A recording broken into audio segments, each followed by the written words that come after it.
ফেনী নুসরাত হত্যা একটা চাঞ্চল্যকর মামলা। এখানে 16 জন আসামিকে মৃত্যু দণ্ডাদেশ দেওয়া হয়েছিল। 12 জনের স্বীকারোক্তিমূলক জবানবন্দি ছিল, আর 4 জনের কোনো স্বীকারোক্তিমূলক জবানবন্দি ছিল না। আজকে এই মামলার ডেথ রেফারেন্স শুনানি শেষ হয়েছে।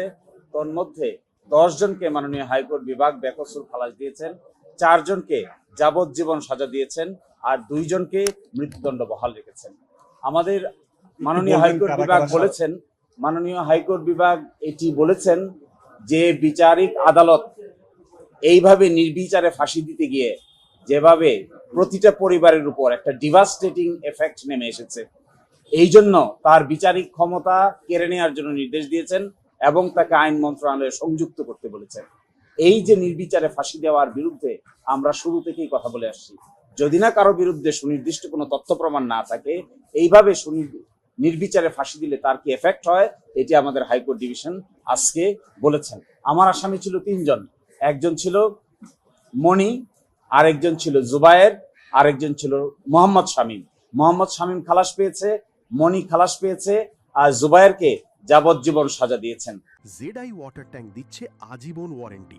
জেডআই ওয়াটার ট্যাঙ্ক, পানির সুরক্ষায় টেকসই সমাধান। আমরা জুবায়েরের জন্য উচ্চ আদালতে আপিল করব। আমরা একটি বড় আর্গুমেন্ট করেছিলাম, যে আর্গুমেন্টের জবাব রাষ্ট্রপক্ষ দিতে পারে নাই। ওই প্রেমিসিসে একটা সিসিটিভি ক্যামেরা ছিল। এই সিসিটিভি ক্যামেরার ছবি আজও সেখানে আছে।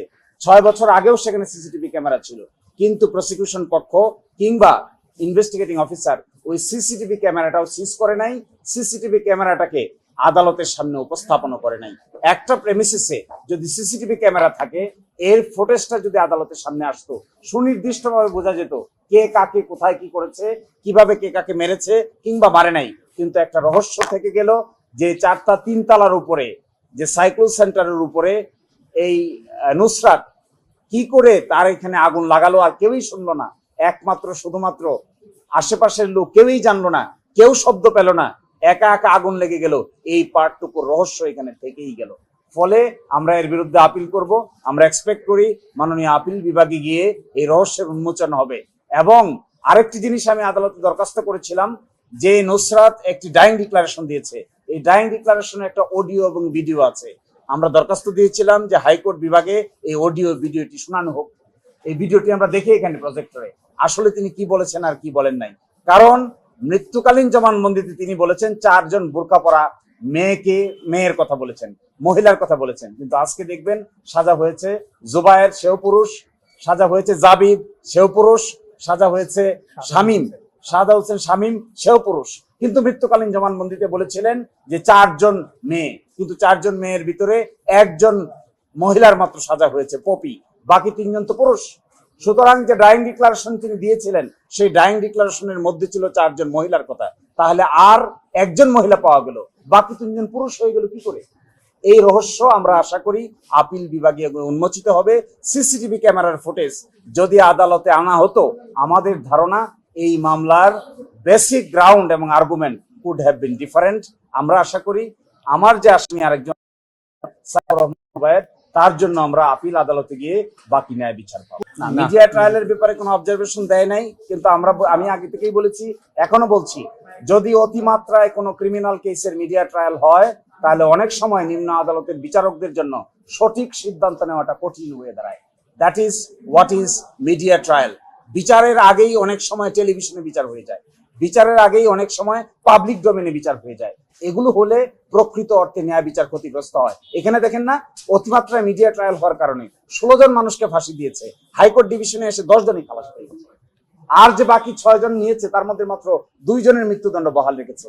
এবং তাও বলেছেন হাইকোর্ট বিভাগ যে ওই সংশ্লিষ্ট বিচারিক আদালতের বিচারিক ক্ষমতাকে কেড়ে নিয়েছে।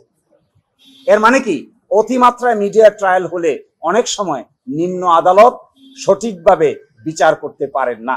আরেকটি আমি অবজারভেশন ডাইং ডিক্লারেশন সম্পর্কে আমি আর্গুমেন্ট রেখেছিলাম। ডাইং ডিক্লারেশনে বলা আছে বোরকা পরা 4 জন মেয়ে। যদি তাই হয়ে থাকে, তাহলে আজকে যে সাজা হয়েছে তার মধ্যে 3 জনই পুরুষ, বাকি 1 জন কোথায় গেল? যে বোরকার কথা বলা হচ্ছে, এই বোরকা যাদের কাছ থেকে কিনে আনা হচ্ছে তারা এই বোরকাকে করবরেট করে নাই। সেই কারণে আজকে কামরুন নাহার মনিকে খালাস দিয়েছেন। কামরুন নাহার মনি হলে বোরকা কেনার দায়িত্বে ছিলেন বলে এলিগেশন। কামরুন নাহার মনি যদি খালাস পেয়ে থাকে, তাহলে বোরকা আসলো কোথা থেকে? এই বোরকা কোথা থেকে বাই করা হলো? কামরুন নাহার মনির দায়িত্ব হলো বোরকা কিনার। দেখা গেছে যেদিন কনস্পিরেসি হওয়ার কথা তার 2 দিন আগে বোরকা হয়ে গেছে। এই বোরকার যে সব থেকে কিনা হয়েছে তাদেরকে এখানে সাক্ষী করা হয়েছে, তারা কামরুন নাহার মনিকে চিনেই নেই। যদি না চিনে থাকে এই জন্য কামরুন নাহার মনিকে এখান থেকে খালাস দেওয়া হয়েছে। তাই যদি দেওয়া হয় তাহলে বোরকার অস্তিত্ব কোথা থেকে আসলো? কামরুন নাহার মনি ছাড়া আর তো কেউ বোরকা নিয়ে আসে নাই। তাহলে পুরুষ, মেয়ে কি করে পুরুষ হলো, নারী কি করে পুরুষ হলো? এই রহস্যগুলো আশা করি আমরা পরবর্তী আদালতে উন্মোচিত হবে।